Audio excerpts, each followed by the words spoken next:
Okay, well, numbers are stabilizing now, so we think we'll just get started with today's webinar. So once again, welcome to everyone who's joined us to February's BIPS webinar, where we'll be joined by Margaret Squires. She'll be talking to us about material networks, the Chehel Sotun carpet between Iran and the Deccan.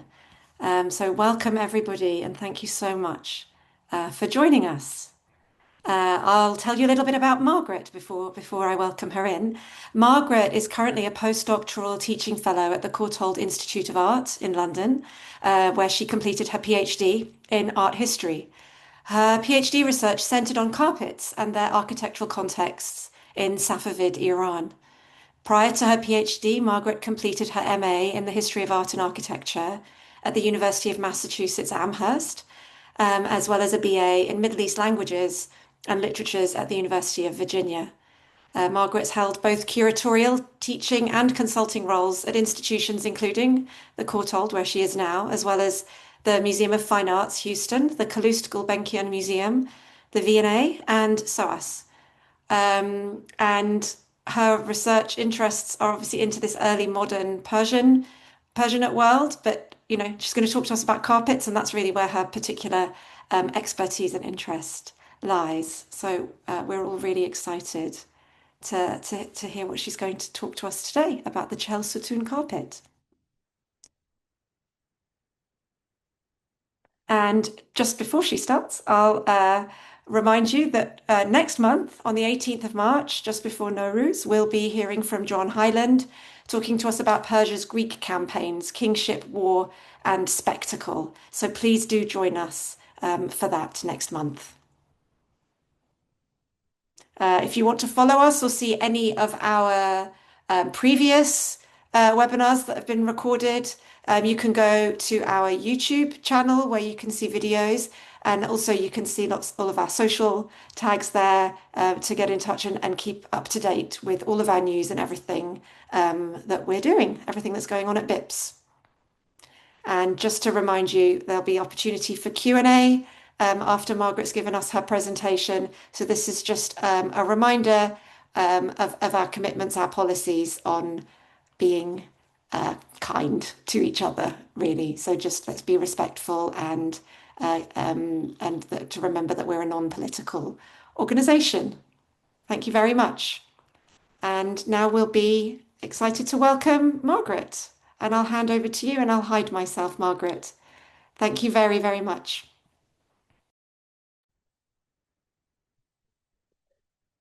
Hi, everyone.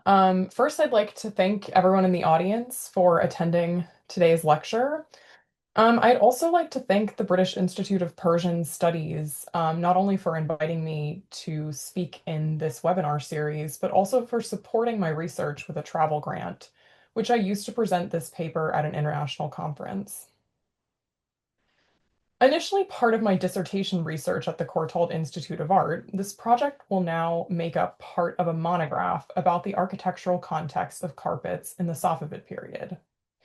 I'm pleased to share it with you today, and I welcome your feedback and commentary. I'll go ahead and share my screen now.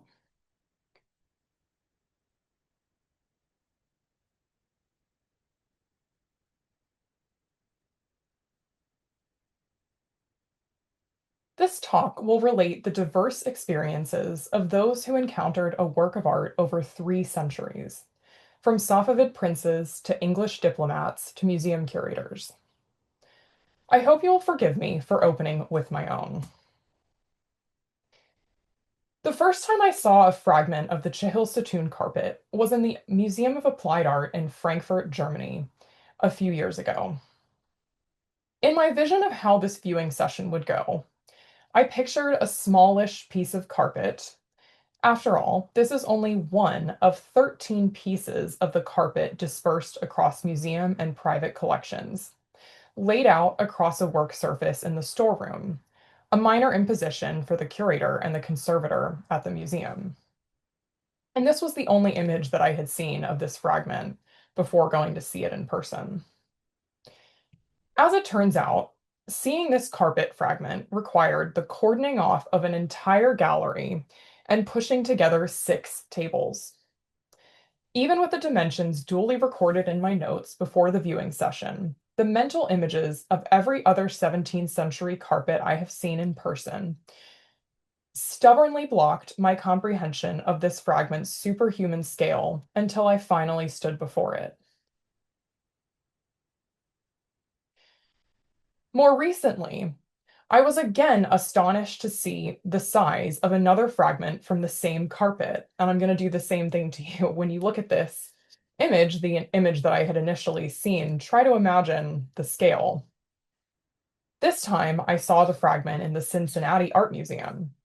Just a small piece of the corner turned out to be gargantuan in scale, and I can almost fit both feet just in this slim inner border.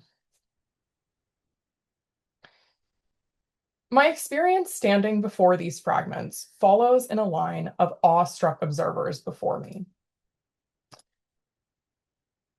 This carpet, in a complete state, must have been overwhelming to behold.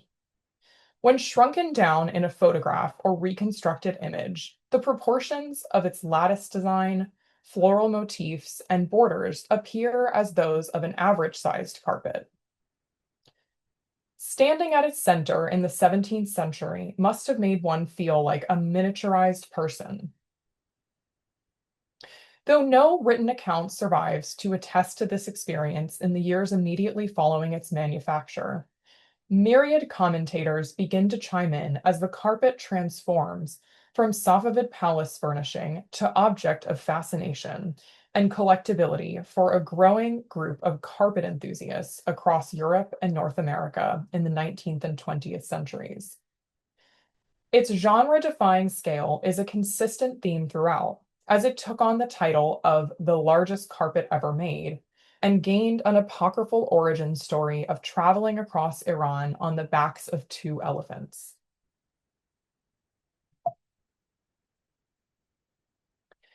Piecing together these fragments and the documentary evidence surrounding them to form a cohesive history of the carpet will require some fastidious stitching and patching, and in the end, leave a few sections incomplete. The reward of this labor, however, will come as a picture begins to form of the carpet unfurled in its original palatial setting. This picture will have critical implications for the longer history of carpets in Iran, and particularly the changing ways of thinking about, making, and using them in the late Safavid period, as well as yielding insights into a two-way exchange of carpets, craftspeople, and ideas between Safavid Iran and the Deccan. In this paper, I will examine three forms of evidence to shine a light on three eras of this carpet's lifespan.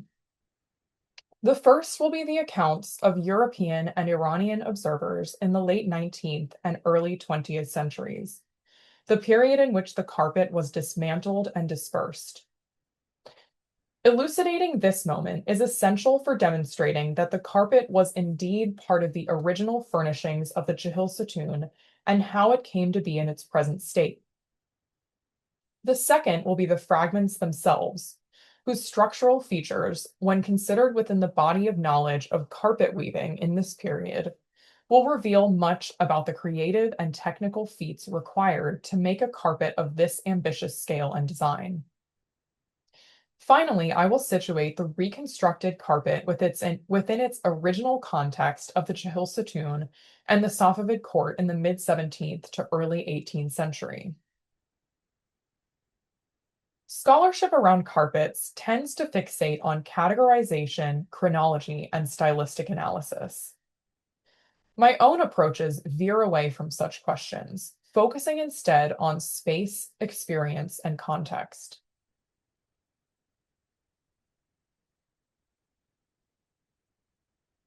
Visitors to Isfahan in the 19th century noted the presence of a dilapidated carpet on the floor of the large audience hall of the Chehel Sotun, of sufficient age to suggest that it was a remnant of the palace's Safavid heyday. James Morier, an English diplomat who lived in Iran between 1808 and 1809, noted in his travel journal that there was a carpet with a large pattern in the palace, dating to the time of its construction, and that it was in a state of disrepair.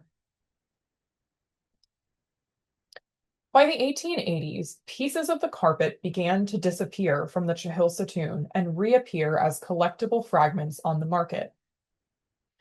The Iranian historian Jabari Ansari recalls the dismantling of the carpet in his History of Isfahan and Ray, specifying that it disappeared from the Chehel Sotun piece by piece between 1880 and 1887. The fragments attracted the attention of scholars and collectors in Europe and America, as the Chehel Sotun carpet gained fame as the largest carpet ever made.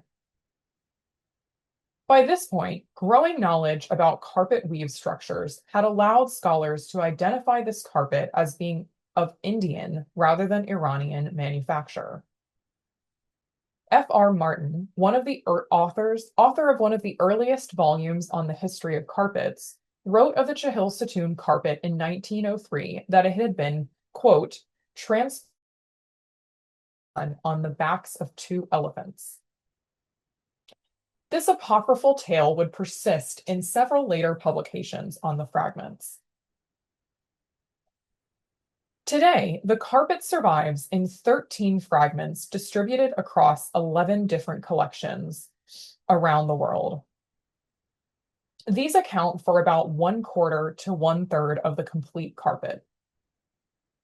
The 19th and early 20th century sources, just discussed, provide a critical link between the 13 surviving fragments and the palace, telling us with certainty that these pieces once formed a carpet that lined the floor of the Chehel Sotun at least as early as 1808, though it had likely been in place for much longer.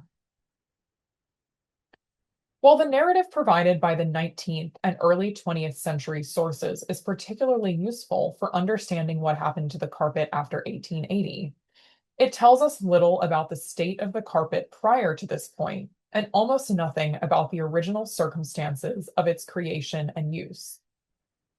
The best source for probing these questions is the carpet fragments themselves. If the Chehel Sotun carpet indeed covered the entire floor of the audience hall, it would have been about 9 by 18 meters.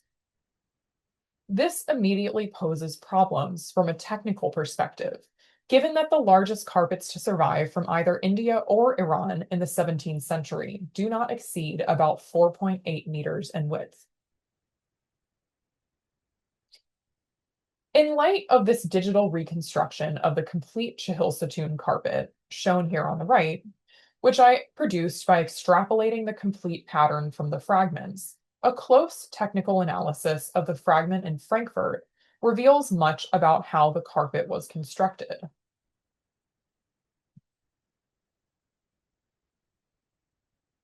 This fragment is a transverse section of the carpet, which originally ran parallel to its short end borders.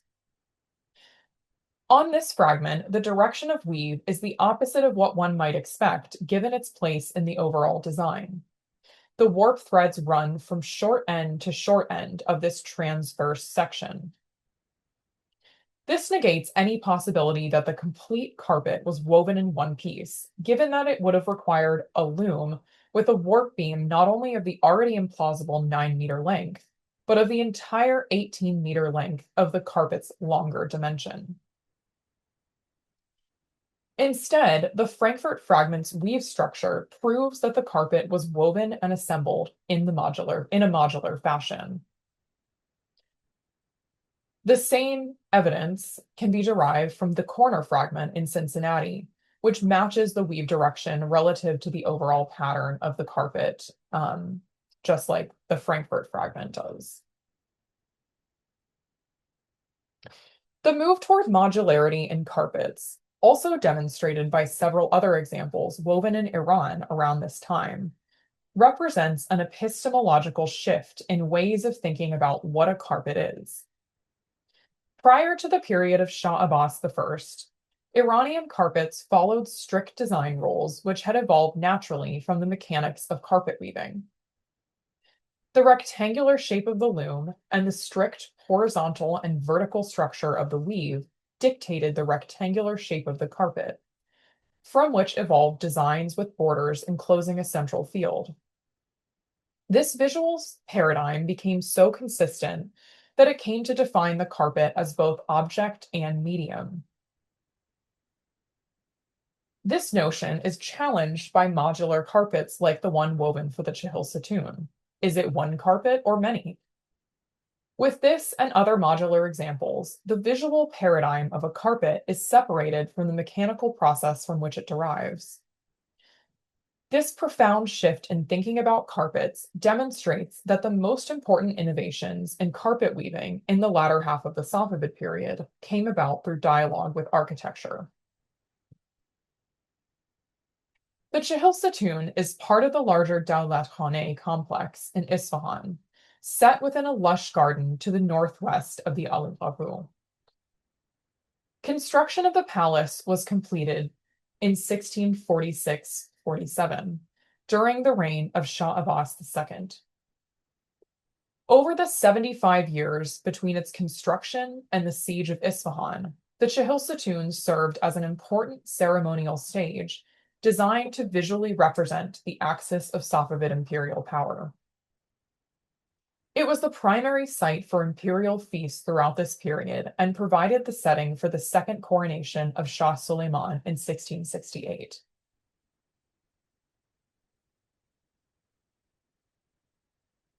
The large audience hall at the back of the building, reached via procession through a talar and large avon, shown here, was the location of many of these events and the space for which our carpet was made.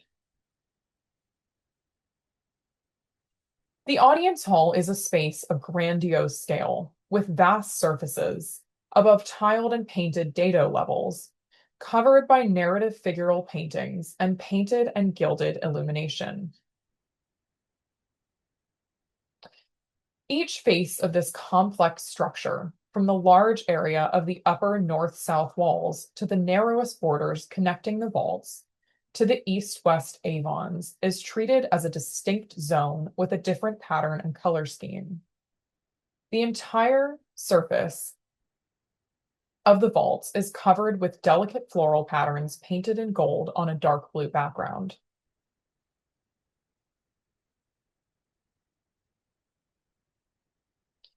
Today, there is a mismatch between the richly embellished surfaces of the walls and the blank floors. When the carpet was in situ, the overall impression of the space would have been more balanced. The carpet's dark blue and gold borders would have become another framing device in the same hues, and a similar design to the vaults and the illuminated border demarcating the lower third of the walls.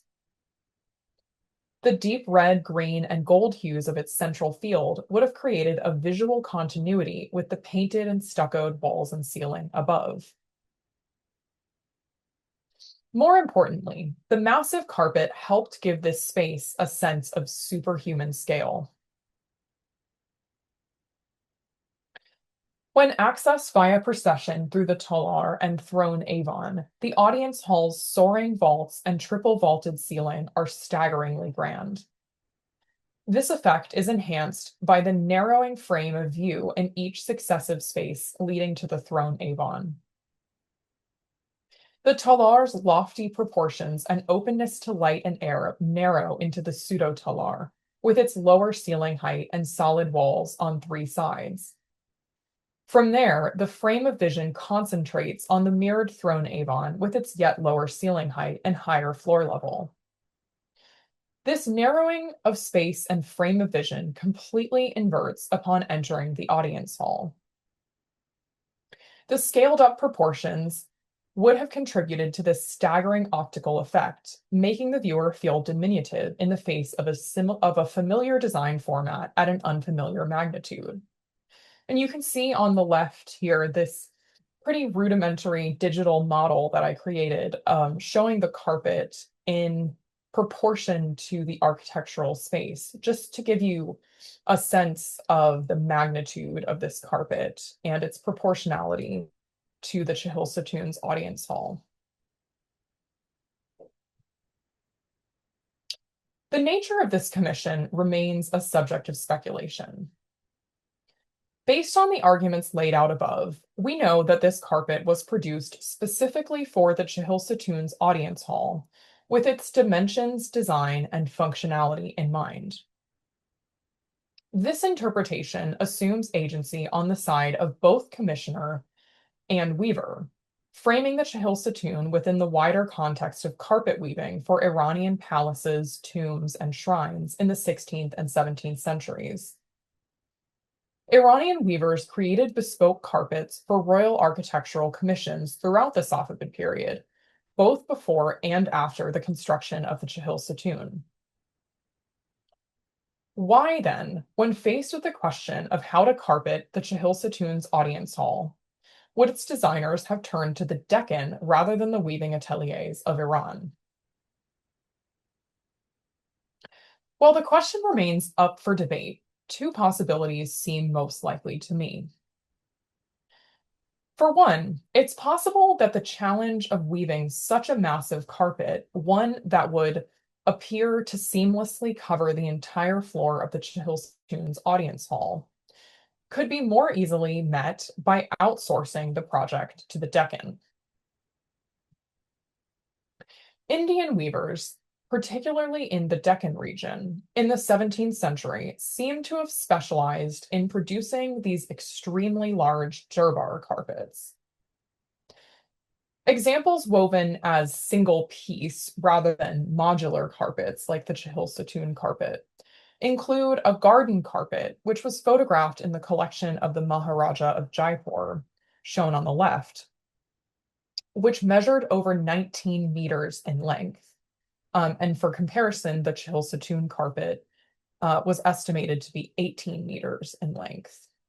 Although this carpet, having been woven in one piece, was only half the width of the Chehel Sotun carpet.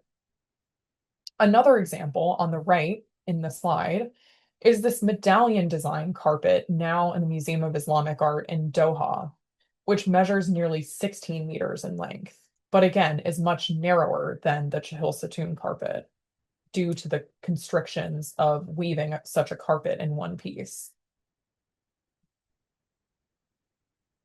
Another possible comparison may be found in an equally fragmented and dispersed carpet woven in India with animal grotesques. This carpet was estimated by another scholar called Stephen Cohen to have been of a similar scale to these massive durbar carpets based on the proportions of its design. You can see on the left two of the fragments on display recently in the Victoria and Albert Museum, and on the right, the reconstruction by Stephen Cohen. So with these comparisons in mind, perhaps the motivation for commissioning a carpet for the Chehel Sotun in the Deccan was purely practical. What was the best way to produce a carpet big enough to cover this entire large floor area? The production of this carpet also took place at an important moment in Safavid Deccani relations, leading to a second possible explanation for its commission. The construction of the Chehel Sotun took place amidst an ongoing conflict between the Safavids and the Mughals over control of Kandahar, a region of modern-day Afghanistan, which was an important overland trade corridor for both powers. The Deccani sultanates, which maintained independence from the Mughal Empire until the final conquest of 1687, were natural allies of the Safavids on the Indian subcontinent.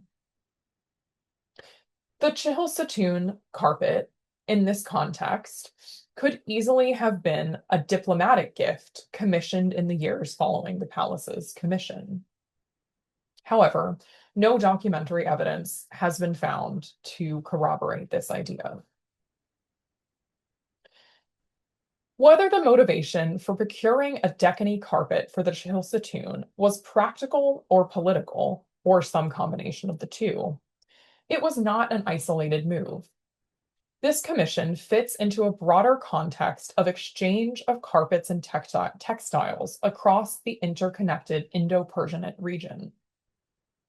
broad-reaching artistic exchange between Safavid Iran and the Persian-speaking Deccan courts included carpets going in both directions. A group of carpets in the Asar Mahal and some in the Bijapur Archaeological Museum, shown on the right, were likely imported prior to 1674 and attest to this two-way exchange. So Safavid carpets reaching the Deccan around the same period when the Chehel Sotun carpet was commissioned. Deccan weavers also seem to have produced local copies or carpets inspired by the carpets imported from Iran, reflecting a key awareness of weaving methods and designs across the two regions. At the same time, Safavid weavers evoked Indian carpet designs in the second half of the 17th century, with, for example, the increasing use of upright, symmetrical floral compositions.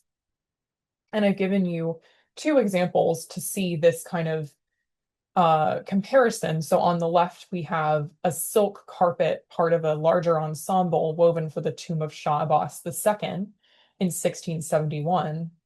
And you can see that it has these upright, all facing the same way, symmetrical floral compositions, which are evoking something like the carpet on the right, woven in North India sometime in the mid 17th century with similar kind of floral compositions.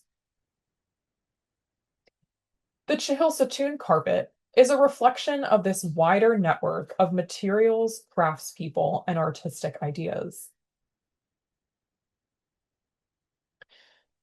From a few scraps of well-worn carpet, we can patch together what was previously a 9 by 18 meter blank space in the history of the Chehel Sotun. Envisioned as a complete carpet, these fragments constitute an integral layer of the building's conception and design. The disorientation I experienced on encountering fragments of this carpet attests to the continued effectiveness of its optical conceit, intended to distort the viewer's sense of space and emphasize the grand scale of the Chehel Sotun's audience hall, in concert with the painted and gilded stucco illumination framing the monumental wall paintings above. The carpet's unique construction also speaks to the transformative effects of such bespoke commissions for architecture on ways of making and thinking about carpets in the Safavid period. It's also reflective of a broader network of exchange, particularly of woven media and the craftspeople, technologies, and ideas who formed this medium between Iran and India during this time.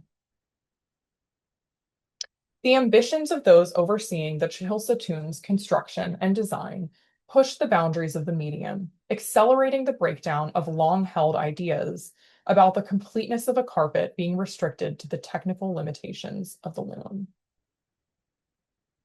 Thank you for your attention, and I welcome your questions in the Q&A or over email.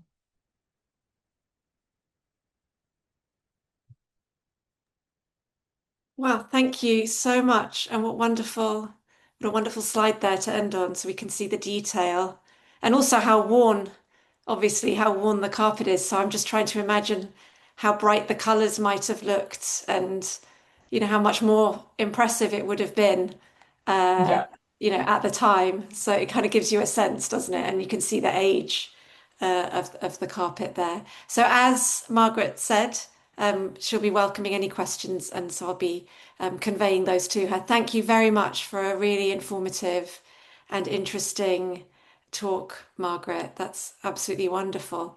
We've already got a question for you, so I'll share that. Someone's asking if you could elaborate on how the carpet got transported to the West.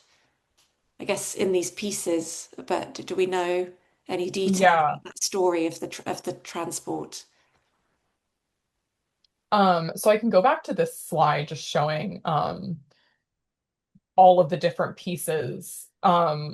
So they all have slightly different trajectories because, as you can see from this list, they ended up in many, many different institutions. Oops. And not all of them are in the West. I believe there is one which was last documented in Istanbul. But it seems that almost all of these fragments made their way to the European and American market via Istanbul.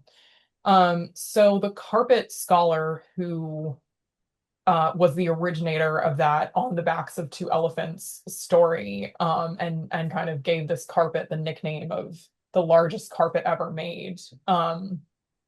He actually complains in his book about how he wanted to obtain one of these fragments in Istanbul, but it was too expensive. And so this was apparently this hot ticket item for collectors around the turn of the 20th century. But they seem to have all come out of the market in Istanbul. And as I mentioned in the talk, there's actually an Iranian historian who witnessed the dismantling and the dispersal of this carpet in the late 19th century from the palace. But other than that, we don't know if that was kind of illicit and haphazard or what exactly were the mechanics of it being cut up and sold from the palace. Yeah, thank you very much. Would the fragments then tend to be displayed on people's walls, or were they, how do we know how they were presenting or storing these fragments? Yeah, I mean, sadly today, not one of these is on display. I mean, I'm not sure. I haven't come across any images or descriptions of these Mm, fragments being displayed. I can go back to, yeah, maybe this image can kind of give you a sense of why. yeah. I think, yeah, they're logistically challenging to display. And I think, unfortunately, the fact that all of these fragments are now kind of languishing in storage Mm, is reflective of a shift in thinking and priorities around collecting carpets. So, in terms of the time period in which these fragments were being sold and collected, my impression from the way that they're discussed in these texts from the early 20th century is that this was considered a kind of curiosity or a specimen. And so this idea of it being the largest carpet ever made, that was really the appeal of collecting these fragments. Because unfortunately, because of the scale and how chopped up it is, I think mm, their kind of ability to be exhibited and like appreciate this carpet as a work of art is somewhat diminished. yeah. And yeah, that idea of just having this like specimen of the largest carpet ever made maybe doesn't resonate quite as much today. Yeah, thank you very much. Okay, we've got some more questions that have come in. Um, Again, another audience member thanking you for sharing this wonderful, truly wonderful research. They're asking, have they understood correctly about the carpets of Asar Mahal? Are they Safavid? And where are their fragments, if you know? Um, let's see. These carpets. Yeah, so I'm these guessing. Yeah. yeah, these carpets, there is some debate about whether these carpets were actually Safavid carpets or very close reproductions of Safavid carpets. I have not had a chance personally to examine these. But I think either way, they're so incredibly close to Safavid carpets from this time period that they are evidence of whether they themselves are imported from Iran or close copies of carpets that were imported from Iran. They provide evidence that Safavid carpets were coming into the Deccan at this time. Great. Thank you very much. Um, Someone else is asking, how it is that we know that the carpet was made in the Deccan. So, what is it about the carpet that tells us that story? Is it about the stylistic analysis? Is there documentation? Like, yeah. So, what is it? What is it that tells us that we know that the origin of the carpet? Yes, great question. So sorry for running through these slides, but basically it's both a technical information and stylistic analysis that tells us that this carpet is from the Deccan. So in terms of the technical analysis, other scholars before me and I myself have examined this carpet's weave structure. And there are certain, I won't bore you with like the extremely technical details of that, but it has to do with the foundation threads in the carpet's weave. Um, so by looking at that, that is one kind of diagnostic tool for differentiating between Iranian and Indian carpets from the 17th century. But it's also really a stylistic difference. So this lattice pattern of the carpet is something that appears in a lot of other carpets, particularly carpets from northern India, much more finely woven carpets. So this is a very distinct Indian carpet design. Um, there's also like other small things like what's called in carpet literature as tone coloring. So that has to do with using different shades of the same color right next to each other, which is something that we see in Indian but not Safavid carpets. So yeah, there hasn't been yet any document to show, by that type of evidence that the carpet was imported at such and such a date. But stylistically and technically, it's very clear that this is not a Safavid carpet. Mhm. Thank you very much. Someone else thanking you for your brilliant presentation and asking, also was commenting, given that the Chehel Sotun was a space for receiving foreign ambassadors and staging diplomatic spectacle, um, do you think that the Safavid court might have commissioned this huge Deccani carpet so that to help present themselves as a cosmopolitan empire and to show their leadership of the wider Persianate world? So would it not just be a practical decision that I guess that they were making very large carpets in the Deccan, but also that it might help them to present a certain narrative? What would you think about Yes, that? absolutely, absolutely. Thank you. That's a great comment, and I definitely agree with you. And going with that interpretation, there are also other aspects of the Chehil Satun's design that evoke Indian sources. Mhm. So one of the wall paintings, not in this audience hall, but in another one of the rooms in this palace, depicts a tale from Indian literature. So we can see this kind of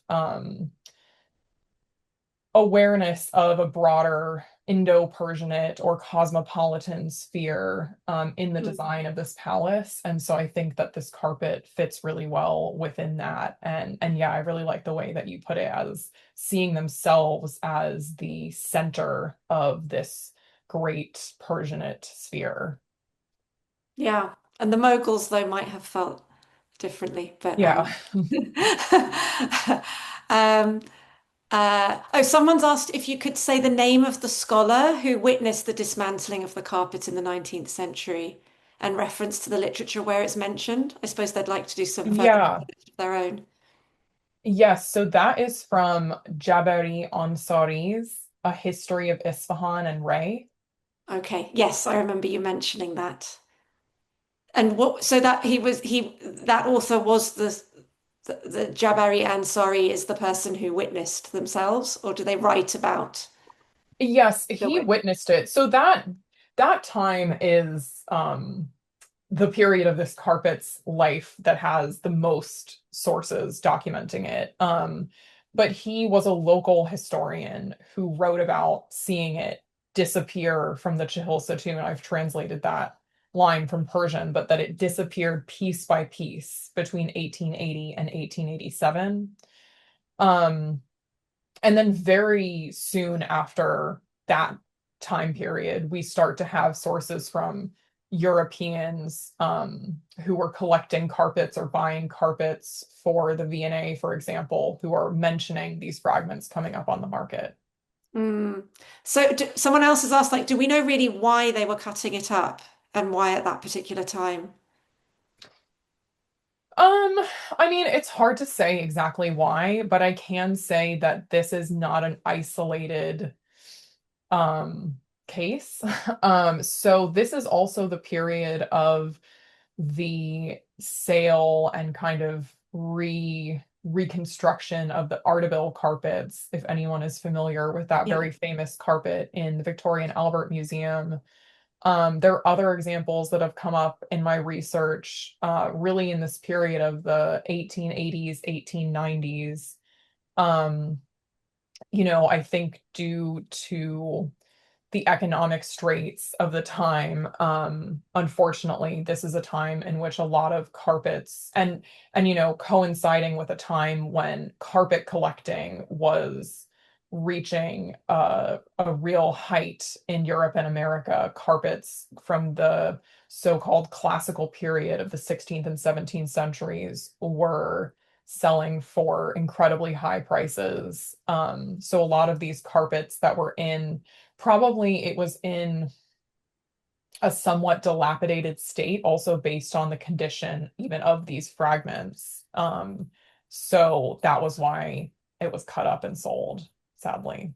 Yeah, thank you. And sort of linked on the other side, somebody else is asking, you've sort of touched on it relating to your discussions about the huge size of this carpet, but someone's asking, has anyone ever had any desire or attempt to reconstruct and put the pieces back together? I mean, I would love to if anyone can think of any kind of funding body that would like to bring all of these together, then I would be very, very happy to help organize that. I think it would be I've tried to do this kind of digital reconstruction, which is the next best thing we have. But as you can see, these fragments really spread to the four winds. So bringing them all back together would be a feat. Mm, it would be wonderful. It would Yeah. be awe-inspiring, I Yes. think. Okay. Someone else says, I love the architectural completeness of the audience hall with the walls, ceiling, and then this carpet as a collective whole. I actually agree. I can imagine it would have been very a sort of sensory, I don't know, you'd almost get overloaded, right, with all of these colors and fabrics. Um, someone, so yeah, says it must have seemed like one was surrounded in a jewel box. And Yes. they are asking you, do you know what the intent was? And was it to engage those present in awe? Was it, I don't, yeah, was there an auditory aspect of wanting to carpet the floor? How would have the designs, I guess, have sort of, there's all these different sorts of designs, the sort of the pattern in the carpet and its contrast with the patterns on the walls and ceiling. What do you think the intent might have been? Yes, so I think it was both of those things. So I think this is in my dissertation project. I looked at other spaces that were similarly covered in carpets that really complete this design of the walls and ceiling and create an all-encompassing experience of rich colors and the sensory experience. But I think in particular, this example, because of this, um, what I've called an optical conceit of the carpet, the massive scale of the pattern, it was really intended to inspire awe and almost make visitors feel small when they Yes. walked in. I certainly did when I stood next to the corner piece in Cincinnati. But the other point that you mentioned is an excellent one too about the auditory effect of the carpet in the space. There's actually a European observer from the late 17th century who specifically mentioned that in this palace, because if you think about like the types of scenes that are depicted in the paintings on the wall of this audience hall, there are musicians, lots of different metal and ceramic serving wares, many, Mhm. many people. It would have been very loud. And so we have this European traveler's account actually saying that the carpets muffled the sound. Yeah. And that was why it wasn't incredibly loud, even with all of these servers coming in and out, and musicians, that the carpet had the effect of muffling all of that ambient noise. All right, that's really interesting. Thank you. Okay, on to the next question. It's quite a long comment, but I'm not sure if oh yeah, there is a question as well. Okay, so thank you for the excellent, clear discussion. I have an observation and a question from this person. There was a Safavid vase carpet, which was around 6 meters wide, notably larger than the 4.5 meters that you cite as the max. Fragments exist in a variety of collections and have appeared in the last 20 years on the market.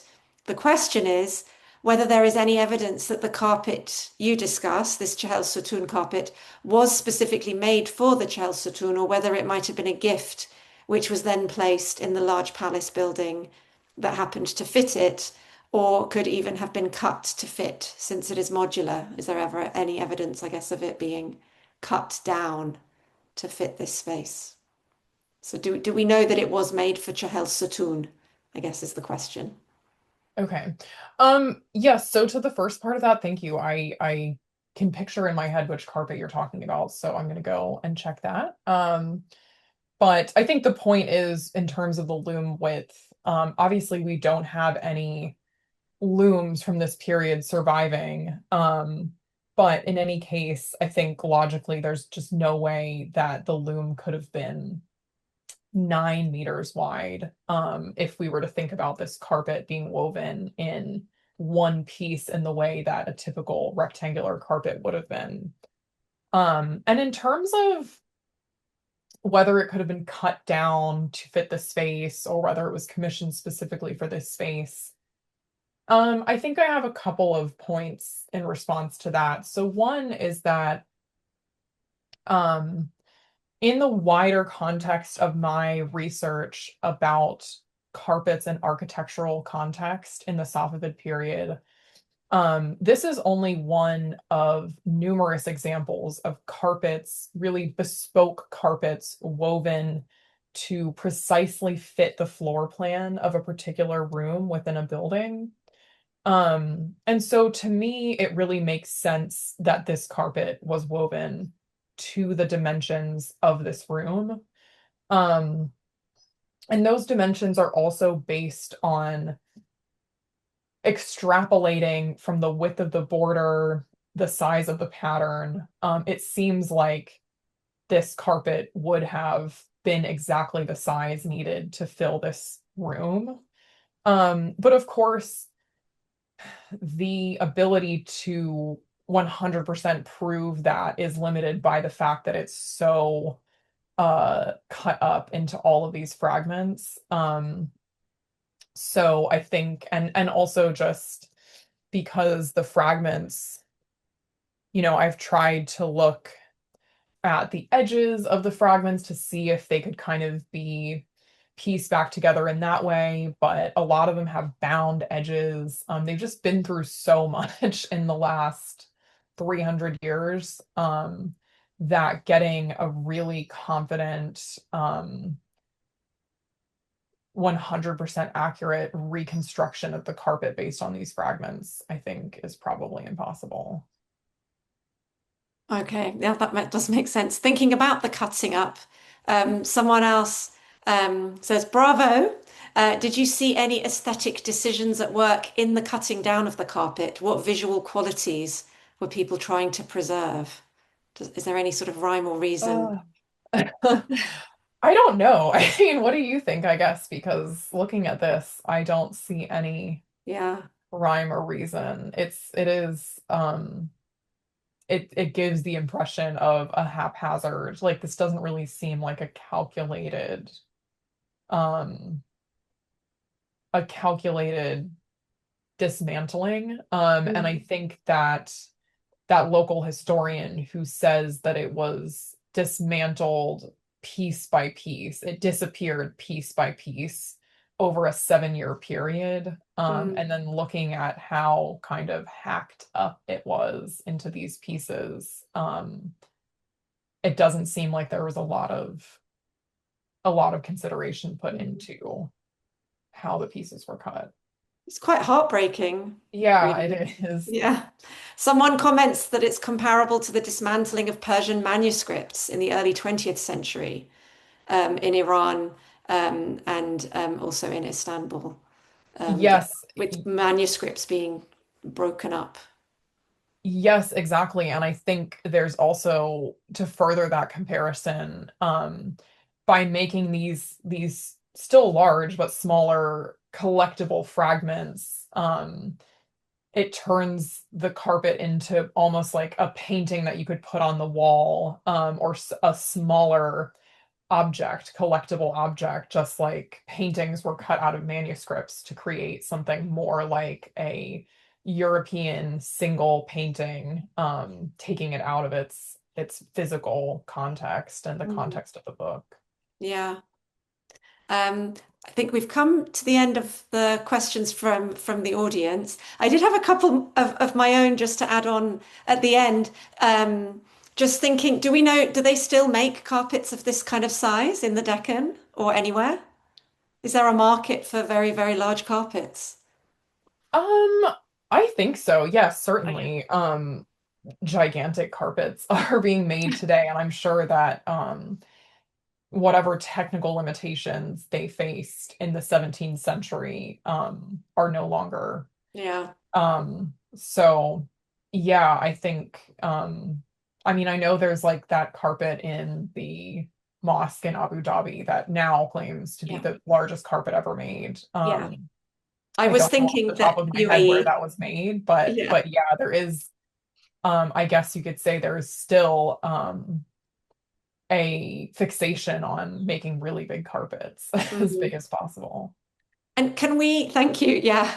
I was thinking maybe the UAE would be the place where you might find such a such a large carpet nowadays. Um, Also, do we know how long it would have taken to make this carpet at the time? Can we sort of make a guess of how many hours of labor it would have been, like man hours? I mean, I think we're talking about months more than Yeah. hours, if not Well, yeah, years. Um, because I mean, while this isn't the most finely woven carpet, just yeah, if you can imagine the amount of time that it would take to hand weave something this large, knot by knot, I think, yeah, we're certainly talking in terms of yeah. months, if And I not was thinking years, like if not hours. an army of Yes, people over. yes, And when I say definitely. hours, I was Many thinking how many people. thousands and thousands of hours Yeah, rather than, yeah. yeah, Yeah. Oh, and someone said that they've rewoven the Ardabil carpet. yes. Uh, and oh, someone else has said in Qom in the 1980s, there was a 50 by 35-meter carpet.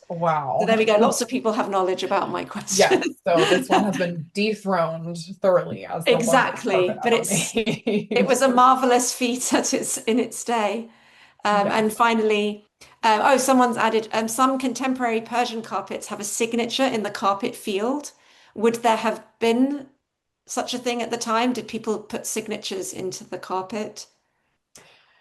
Yes, there are a few other examples. Unfortunately, none of the pieces of this carpet have a signature. But there are a handful of examples, of carpets, particularly special commissions, akin to this one in some way, carpets that were commissioned for tombs and shrines, for example, were signed Mm, by, probably the carpet designer or workshop supervisor rather than the people who were actually tying the knots. mm. Okay. Well, thank you so much, Margaret. That's been fascinating. and really appreciate you coming and speaking to us all and good luck with, because I think you're writing a book on the basis of Yes, your PhD. So yes. much luck with all doing that and then your future research projects. Thank you. And thank you so much for all of the great questions and comments. Yeah, thank you to the audience. Really fantastic questions today. So thank you very much. Okay, and have a good evening, everybody. Thank you. Bye bye.